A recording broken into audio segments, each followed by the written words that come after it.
Pemirsa, video ceramah Okky Setiana Dewi tentang KDRT viral dan menuai kontroversi.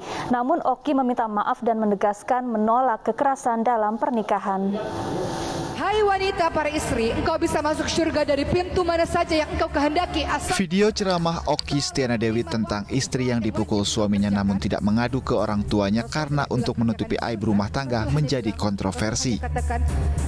Sebab banyak warganet yang mempertanyakan ceramah Okky tersebut seolah melegalkan KDRT. Patuh kepada suamimu dan engkau. Orang kalau lagi marah, lagi sakit hati kan ceritanya suka dilebih-lebihkan biasanya.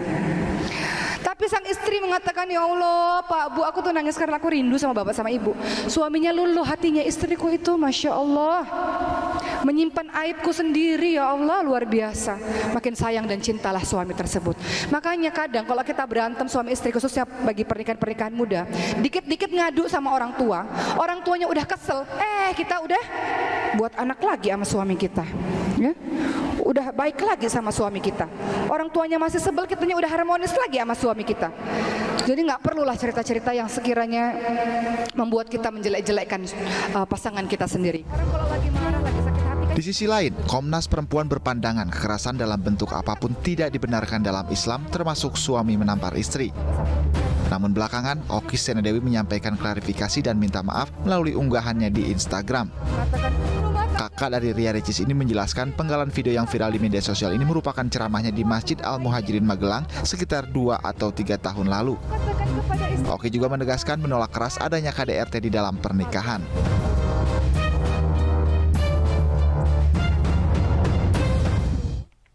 Ya, lantas bagaimana tanggapan lengkap dari Komnas Perempuan? Sudah bergabung bersama kami Komisioner Komnas Perempuan, ada Ibu Alimatul Kiptiah. Selamat sore Ibu Alimatul. Selamat sore Mbak. Ya, Bu Alimatul, Waalaikumsalam warahmatullahi wabarakatuh. Ibu Alimatul, Okky Setiana Dewi telah meminta maaf, kemudian bagaimana tanggapan Anda setelah menyimak video ceramah tersebut? Ya, yang pertama Komnas Perempuan mengapresiasi ya kalau kemudian Ustazah Okky meminta maaf terhadap statement atau materi dakwah yang cukup viral gitu, karena kan sebenarnya Ustazah Okky itu kan banyak jamaahnya ya, dan kalau kita pahami atau kita dengarkan sekilas itu memang seolah-olah itu ada 3 hal gitu, yaitu seolah-olah membiarkan suami boleh memukul istrinya, kemudian istri atau korban itu tidak boleh bercerita, dan kalau bercerita itu kemudian dianggap berlebihan atau lebay kan begitu. Tetapi tadi sudah disampaikan juga bahwa bukan itu yang dimaksudkan oleh Ustazah Okky ya, bahwa beliau pun juga tidak setuju dengan kekerasan dalam rumah tangga gitu. Sehingga Komnas Perempuan cukup mengapresiasi dari kelegawaan hati ya, kebesaran hati dari Ustazah Okky terkait dengan statement yang telah diberikan. Ya, jadi menurut Anda suami menampar istri sebagaimana yang ada diceritakan di ceramah Okky Setiana Dewi ini memang merupakan aib yang harus ditutupi atau memang murni pidana yang harus segera dilaporkan? Ya, KDRT itu adalah pidana ya. Seandainya itu masuk kategori aib, itu pun juga sesuatu yang harus dicari jalan keluarnya. Tidak kemudian membiarkan KDRT itu berkepanjangan begitu. Karena kan memang hak setiap anggota keluarga ya untuk hidup di dalam keluarga itu dengan penuh kedamaian dan juga bebas dari kekerasan. Karena itu mungkin perlu kita pahami secara konteksnya. Perlu mungkin kita pahami ya kalau dalam hal ini adalah dalam rangka supaya orang tua itu tidak selalu cemas, tidak terlalu cemas apa yang dialami oleh anaknya, mungkin bolehlah gitu, tetapi bukan berarti untuk menghentikan proses-proses penyelesaian masalah yang ada. Karena itu sih menurut saya ketika kita pergi ke lembaga layanan, ke aparat penegak hukum atau atau pergi ke misalnya konsultan perkawinan, itu bukan dalam rangka mengumbar aib, tetapi dalam rangka menyelesaikan persoalan yang dihadapinya. Ya, kita tahu agama memerintahkan untuk menutupi aib keluarga begitu ya, Latnas. Sebetulnya apa saja yang masuk dalam kategori aib yang harus ditutupi dan yang masuk ke dalam kategori ranah pidana seperti KDRT ini, Bu?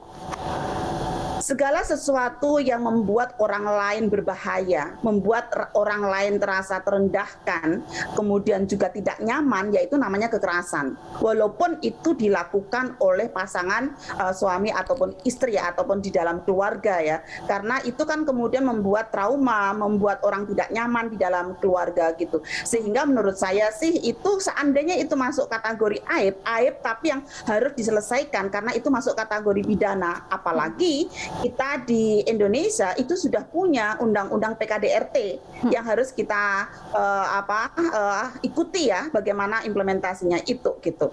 Ya, ya Bu. Lantas apa yang harus dilakukan oleh korban KDRT di dalam keluarga? Ya begini ya, sebenarnya kalau dari kajian-kajian yang ada, seseorang melaporkan kekerasan dalam rumah tangga kepada aparat penegak hukum atau pergi ke lembaga layanan, itu biasanya mereka sudah mengalami keberulangan. Jarang sekali yang baru terjadi sekali itu langsung lapor, itu jarang sekali. Biasanya kalau dari penelitian-penelitian yang ada, mereka akan mencari cara-cara ya untuk dibicarakan. Persoalannya adalah terkadang komunikasi asertif itu juga kurang terbangun di dalam keluarga itu, sehingga seolah-olah kemudian istri pasrah ya terhadap apa yang terjadi pada dirinya gitu. Sehingga menurut saya ini sangat penting juga untuk memberikan edukasi kepada korban supaya dapat mengatakan tidak ketika terjadi kekerasan itu. Ya, Bu Alimatul, sebetulnya apa saja faktor terjadinya KDRT dan upaya apa yang harus dilakukan para pasangan suami istri untuk mencegah KDRT terjadi di dalam keluarga? Ya mungkin perlu kita pahami dulu ya siklus KDRT. Tadi cuplikan dari dakwahnya Ustadzah Oki kan mengatakan bahwa sudah dilaporkan ke orang tuanya sebel tetapi anaknya sudah kembali harmonis misalnya. Nah itu memang terjadi di dalam siklus KDRT. Siklus KDRT itu awalnya mengalami ketegangan, lalu mengalami kekerasan. Setelah mengalami kekerasan kemudian mereka mengalami bulan madu atau minta maaf, ya kemudian membaik, tetapi nanti akan terulang lagi ketika betul-betul tidak diselesaikan dengan baik. Dan biasanya kalau kita biarkan ya, ini intensitasnya itu semakin tinggi.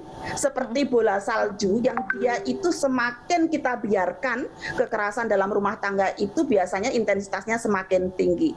Karena itu jika mengalami persoalan-persoalan itu menurut saya memang kita bukan kemudian cerita ke medsos untuk kita umbar ya persoalan-persoalan itu yang tidak mendapatkan solusi, tetapi kita pergi ke lembaga layanan gitu ya untuk kemudian mencari solusinya begitu. Baik, terima kasih Ibu Alimatul Kiptiah, Komisioner Komnas Perempuan telah bergabung bersama kami di iNews Sore.